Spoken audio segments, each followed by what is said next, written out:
अभ्यर्थी ये बता रहे हैं कि उनके द्वारा ये बताया गया कि 46,000 पद की बात नहीं की गई। वैभव, उदय और एक और अभ्यर्थी जो खुद बता रहे थे इस तरह की बातें नहीं हुई। उन्होंने वीडियो बनाया है और बताया है कि इस तरह की बातें हुई ही नहीं। न ही 46,000 पद की बात हुई, न ही प्रीलिम्स और मेंस लेने की बात हुई। मुख्यमंत्री जी को यही कहा गया कि आपने महिला योजना, पोशाक योजना, महिला आरक्षण, स्थानीय निकाय में, इन सब चीज़ों पर क्या है, डोमिसाइल पर आपने मुहर लगाया है। इस बात को लेकर पूर्व मुख्यमंत्री को फूल दिया गया। महिलाओं के उत्थान की बात की गई। अगर कोई अभ्यर्थी या कोई भी व्यक्ति अगर उसी मुद्दे को लेकर जाता है और बात यहाँ बता रहा है कि यह दूसरा मुद्दा है, तो स्पष्ट तौर पर अभ्यर्थियों के साथ छलावा हुआ। इसलिए आपको हम सचेत करते हैं कि ऐसे लोग राजनीतिक रोटी सेकने के लिए ही आए हैं। राजनीतिक रोटी सेकेंगे और फिर चले जाएंगे।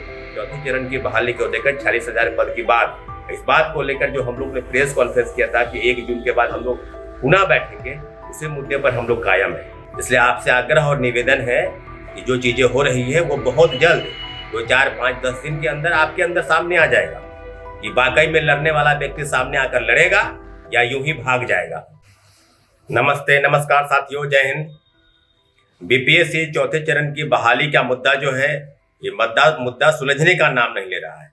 आए दिन आप देख रहे हैं कि लगातार शिक्षक अभ्यर्थियों की तरफ से चौथे चरण की बहाली, और सरकार ने भी निर्णय किया कि शिक्षक बहाली की जो बातें हैं, जो मुद्दे हैं, उसको हम सुलझाएंगे और बहुत जल्द, यानी आगामी जो जुलाई महीना है उसमें TRE-4 का विज्ञापन नहीं, परंतु शिक्षक बहाली के इन 7 विषयों और लगभग 20,000 पद की बहाली, इन सब विषयों को लेकर हम आगे बढ़ाएंगे। साथियों, कल एक आपकी जो बातें हैं उसको आप तक पहुंचाना इसलिए जरूरी है कि कुछ अभ्यर्थी थे जो मिलने गए थे, मुझे भी जानकारी थी। उसमें वैभव, उदय और एक और 2 साथी थे जो उनके साथ जो है पूर्व मुख्यमंत्री नीतीश कुमार जी के आवास पर गए थे। उन्होंने बताया था कि हम लोग ज्ञापन सौंपेंगे। उसी बीच में जो एक स्वघोषित, जिसका नाम है स्वयंभू नेता, वो पहुंचे। और जो अभ्यर्थी बता रहे हैं और जो मीडिया में चल रहा है, दोनों बात बिल्कुल विरोधाभास है। अभ्यर्थी ये बता रहे हैं कि उनके द्वारा ये बताया गया कि 46,000 पद की बात नहीं की गई।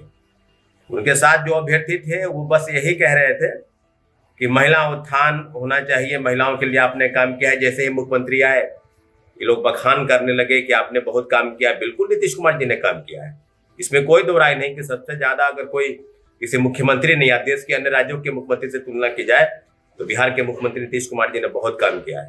परंतु वर्तमान में जो स्थिति है उसको अगर देखा जाए और कल के जो घटनाक्रम है पूरा गौर किया जाए, तो निश्चित रूप से आपको असमंजस होगा कि लाइमलाइट लेने के लिए, अपना शौखी बघारने के लिए कि तरह तरह के प्रोपेगेंडा और झूठी जो है दलील देकर मीडिया में न्यूज चलवाकर लोग लग रहा है कि नहीं समझ रहा है। अरे अभ्यर्थी खुद बता रहे हैं, वैभव, उदय और एक और अभ्यर्थी जो खुद बता रहे थे इस तरह की बातें नहीं हुई। उन्होंने वीडियो बनाया है और बताया है कि इस तरह की बातें हुई ही नहीं। न ही 46,000 पद की बात हुई, न ही प्रीलिम्स और मेंस लेने की बात हुई। मुख्यमंत्री जी को यही कहा गया कि आपने महिला योजना, पोशाक योजना, महिला आरक्षण, स्थानीय निकाय में, इन सब चीज़ों पर क्या है, डोमिसाइल पर आपने मुहर लगाया है। इस बात को लेकर पूर्व मुख्यमंत्री को फूल दिया गया। महिलाओं के उत्थान की बात की गई। मुख्यमंत्री जी ने भी कहा कि हमने भी महिलाओं के लिए बहुत कुछ किया है और चौथे फेज के बहाली के अभ्यर्थी हैं तो ठीक है, इनका भी विज्ञापन जो आएगा। परंतु जो मुख्य मुद्दा है वो मुद्दा से अभ्यर्थियों को भटकाया गया, गुमराह किया गया। और सच जो बात है, इस बात को लेकर अभ्यर्थी बिल्कुल अचंभित हैं। उनको जानकारी नहीं है कि पूर्व मुख्यमंत्री के सामने बातें क्या हुई। अभ्यर्थियों को आप समझ रहे होंगे कि क्यों इस तरह की चीजें हो रही है। अगर कोई अभ्यर्थी या कोई भी व्यक्ति अगर उसी मुद्दे को लेकर जाता है और बात यहाँ बता रहा है कि यह दूसरा मुद्दा है, तो स्पष्ट तौर पर अभ्यर्थियों के साथ छलावा हुआ। पूर्व मुख्यमंत्री के साथ फोटो खिंचाकर और तमाम चैनलों पर चलाना कि TRE-4 को लेकर बात हुई, विज्ञापन को लेकर बात हुई, 46,000 पद को लेकर बात हुई, प्रीलिम्स और मेंस को लेकर बात हुई। तो इस तरह की कोई बातें नहीं हुई। अभ्यर्थी खुद बता रहे हैं, वहाँ जो वहाँ मौजूद थे 3-4 लोग खुद बता रहे हैं इस तरह की कभी बात ही नहीं हुई।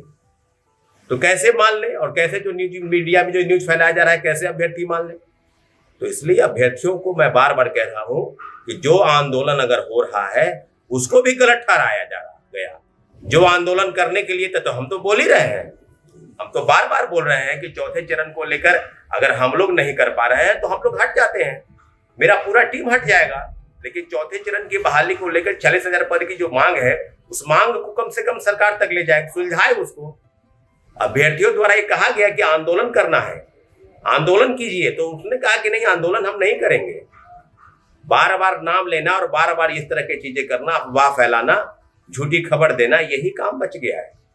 इसलिए आपको हम सचेत करते हैं कि ऐसे लोग राजनीतिक रोटी सेकने के लिए ही आए हैं। राजनीतिक रोटी सेकेंगे और फिर चले जाएंगे, फिर आएंगे, राजनीतिक रोटी सेकेंगे, फिर चले जाएंगे। इसलिए जो जमीनी हकीकत है, उस जमीनी हकीकत का वास्ता आपसे कराना बहुत जरूरी है। चौथे चरण की बहाली को लेकर 40,000 पद की बात, इस बात को लेकर जो हम लोग ने प्रेस कॉन्फ्रेंस किया था कि 1 जून के बाद हम लोग पुनः बैठेंगे, उसी मुद्दे पर हम लोग कायम है। साथियों, आपको घबराने की जरूरत नहीं है। हम लोग देख रहे हैं कि किस प्रकार से गलत प्रोपेगेंडा अपनाकर एक गलत नैरेटिव सेट किया गया कि सरकार की मंशा क्या है, सरकार क्यों नहीं देना चाहती है। तो इस तरह का विरोधाभास आने वाले कई आंदोलनों को कमजोर करने का प्रयास किया जा रहा है। इसलिए आपसे आग्रह और निवेदन है कि जो चीजें हो रही है वो बहुत जल्द 2, 4, 5, 10 दिन के अंदर आपके अंदर सामने आ जाएगा कि वाकई में लड़ने वाला व्यक्ति सामने आकर लड़ेगा या यूं ही भाग जाएगा। तो आपको सब पता हो जाएगा, कहने की जरूरत नहीं है, सब चीज सामने आ जाएगा।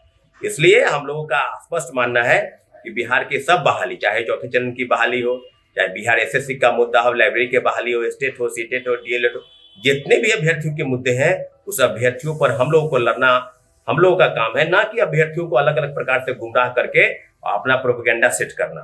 गलत नैरेटिव सेट करने वाले लोगों से दूर रहिए। और आपको बता दें कि कल की जो सच्चाई वो अभ्यर्थी खुद बता रहे हैं, नहीं तो उदय सेट्टी नाम का एक अभ्यर्थी है, वैभव तथागत वैभव है, और एक और 2 अभ्यर्थी, उनसे आप पूछ लीजिए कि क्या बात हुई है। आपको पूरी सच्चाई बताएंगे और आप एक भ्रम में मत रहिएगा कि कोई आदमी किसी का है। सब अभ्यर्थी है और सब अभ्यर्थियों की एक ही गुंजाइश है, एक ही अभ्यर्थियों की मांग है कि TRE 4 या 46,000 पद की बहाली को लेकर जो रोस्टर जारी हुआ था, उसी पद पर सरकार विज्ञापन जारी करे और प्रीलिम्स और मेंस की परीक्षा नहीं होनी चाहिए। इन्हीं मांगों के साथ अभ्यर्थी मिलने गए थे, जबकि वहां कुछ अलग ही खेल चल रहा था। फोटो खिंचवा लेने से और मीडिया में चला देने से किस तरह की चीज, ऐसा कुछ नहीं है जैसा कि अभ्यर्थी बता रहे हैं। साथियों, अब सच्चाई क्या है, गलत क्या है, इसका फैसला आपको 2, 4, 5 दिन, 10 दिन के अंदर पता चल जाएगा, क्योंकि लड़ने की जरूरत है। अगर व्यक्ति नहीं लड़ रहा है तो एक बात स्पष्ट है कि वो पीछे हट जाएगा। आपको बार बार बता रहे हैं कि राजनीतिक रोटी सेकना ही उसका एकमात्र उद्देश्य है। बहुत बहुत धन्यवाद। प्रभातखबर.com, विश्वास वही, रफ्तार नहीं।